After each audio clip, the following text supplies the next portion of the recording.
What does meaning mean? How do we ask about the most essential possible purpose encompassing the greatest possible scope? How about what purpose does all this serve? The obvious next question would be, whose purpose? That's the issue, isn't it? It can't be only the one that you hold personally, or you'd know what it is and be satisfied, which, as life experience has already taught you, is impossible. It's not yours, and yet it impacts you so deeply that you can't bear not to know what it is and to play a useful role in it. You actually must sense it as if it had rightfully been assigned to you in some way before you can feel that it is purpose. It can never exist only in relation to you, or it goes nowhere, has no direction, and therefore no meaning. A true sense of purpose is a positive relationship with everybody else and the whole that cuts across the big picture with confidence and certainty, no matter what doubts it has to meet on the way. So, you're left with a subjective need to be connected to an objective purpose that nonetheless must be intimately connected to you. This is the contradictory realm where life's meaning is concealed. In the complete void of sensation separating what you consider to be you and your concern and what you think isn't. Between what you automatically feel is internal or external. If you were somehow able to enter that gap, what would you find there?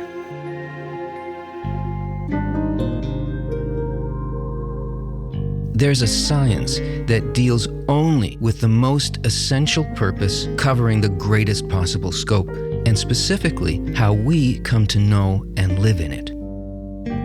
It gives us a practical, very human way of studying the highest natural forces, their place in us and our place in them. It's the essential science of meaning and everything that results from it.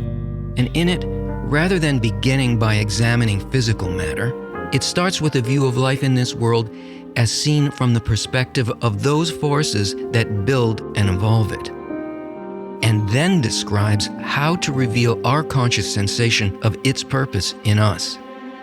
So we're going to use its insights to peek into that gap.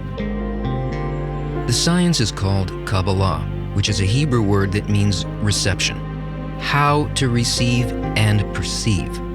Its findings make it clear that what you think of as meaning and inexplicably long for is in fact the desire to relate to the highest, most comprehensive dimension of life. That your longing and doubt are required to make you capable of grasping the purpose and meaning, because they're the container in which you'll eventually receive it. Not only that, it describes exactly what the purpose of life is from the point of view of that dimension, and how this larger goal becomes activated only if and when you consciously engage with it, and not with something else that you imagine. And because its purpose is constantly aimed at your development, it's as if it's waiting for you to reveal it. And somewhere, even if ever so faintly, you feel that.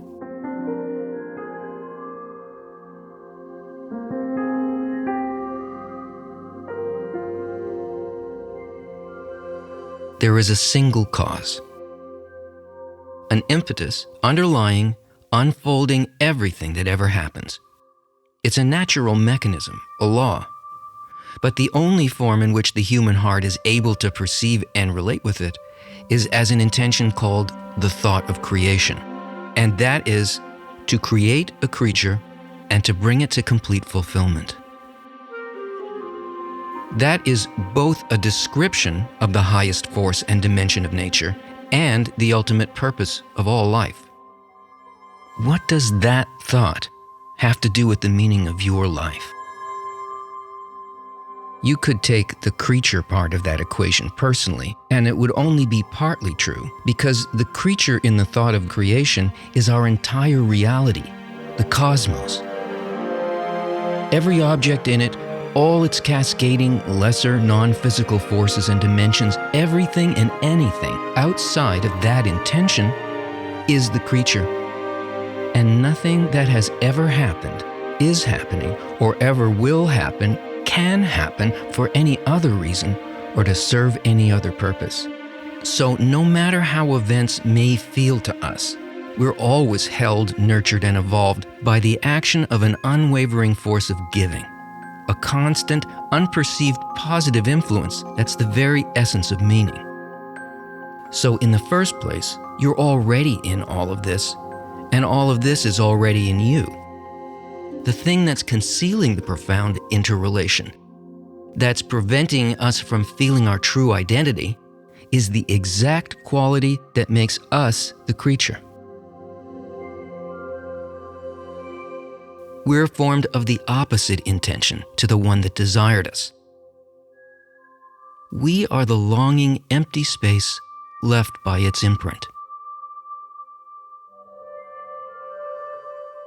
While nature's will to bestow is unconditional, objective, infinite, effortlessly making and connecting, we, the will to receive, are utterly subjective, designed to limit and separate, pulling everything towards us to care only for what I perceive as my individual self.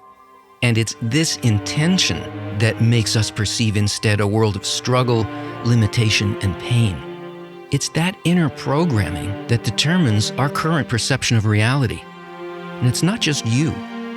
The nature of the material universe is the same profoundly hardened subjective desire, the general will to receive. In fact, the force of gravity is the identical intention as what we feel as egoism. This isn't good. And it isn't bad. It's just what matter is. It's how things are built, for the time being. We're constructed in this way not so that we live as we do now in a deadlock, but so that we can desire to experience the intended fulfillment in nature's plan, and specifically to actualize the thought of creation, which is what animates evolution, not survival of the fittest. That's just the first part of the arc of our development. It's easy to see the obvious order and direction in nature as it seeds, decays, and evolves new life and life forms from mineral to plant to animal, and so hard to feel how this applies to us. The intention behind human desire is the only thing in the creature that is actually alive. It is the single point of free will capable of maturing out of egoistic matter and into a new force similar to the one that made it, by creating a channel made out of the same intention, reconnecting our lonely spark to its source. All levels of existence are that same spark, and there is no other way to bring environmental, social, political crises into balance other than correcting that intention. Everything in the cosmos pivots on it, and we're here to do that. How can that be freedom, fulfillment, and meaning if it didn't originate in us? It's still our deepest desire, and it doesn't happen without us, but it doesn't look like free will if that was the only outcome from the beginning.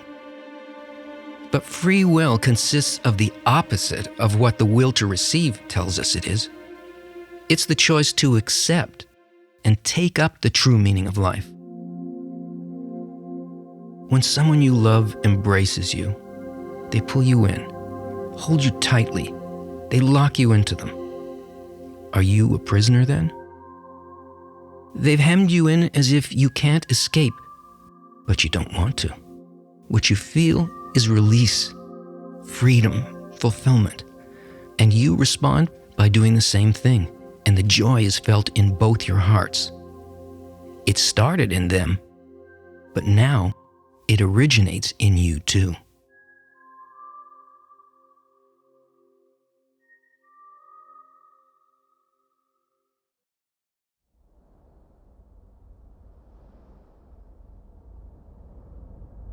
Now let's move through a process of reflection to get you below the surface and aim your focus on what you're actually experiencing.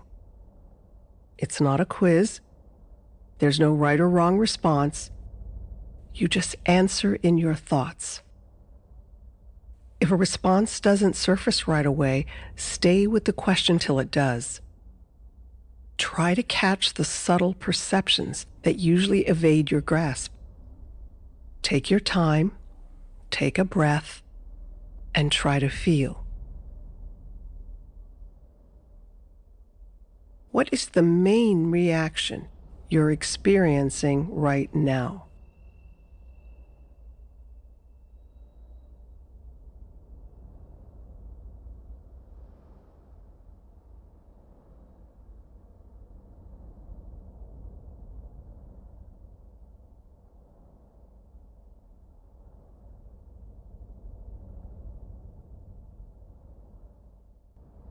In your experience, has feeling purpose, or the opposite, feeling the pain from a lack of purpose in life, been a personal or an interpersonal phenomenon?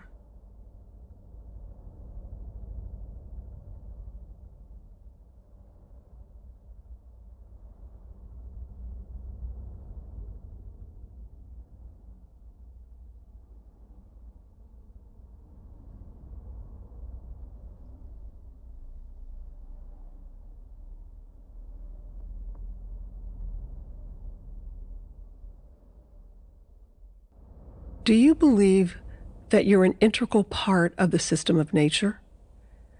If yes, why don't you experience that as your normal reality rather than just as a belief?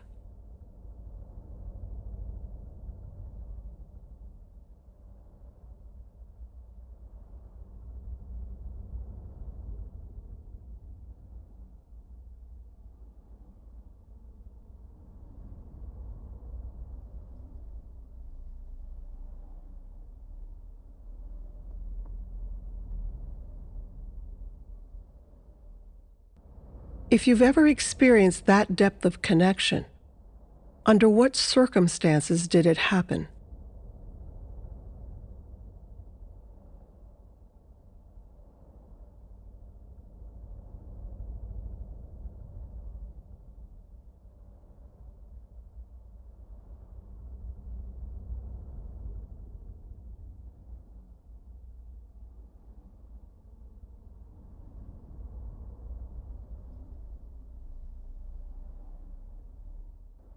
Can you recall what is the thought of creation?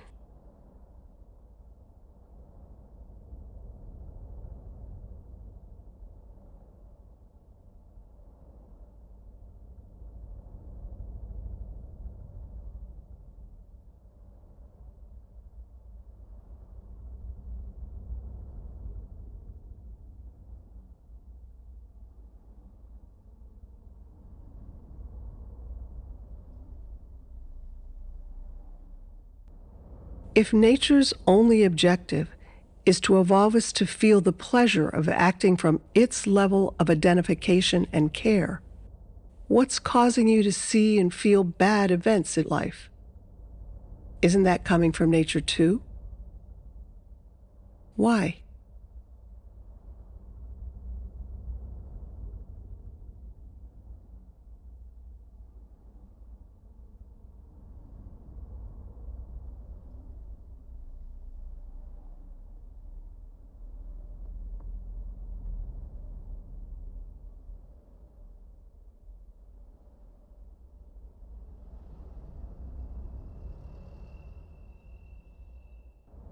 Think about it.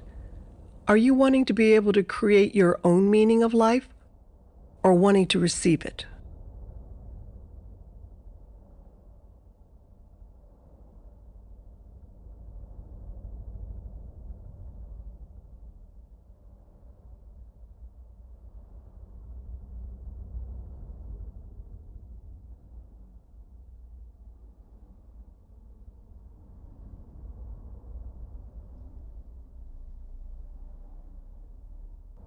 See if you can catch it. If you're wanting to create your own meaning, To what are you making that request?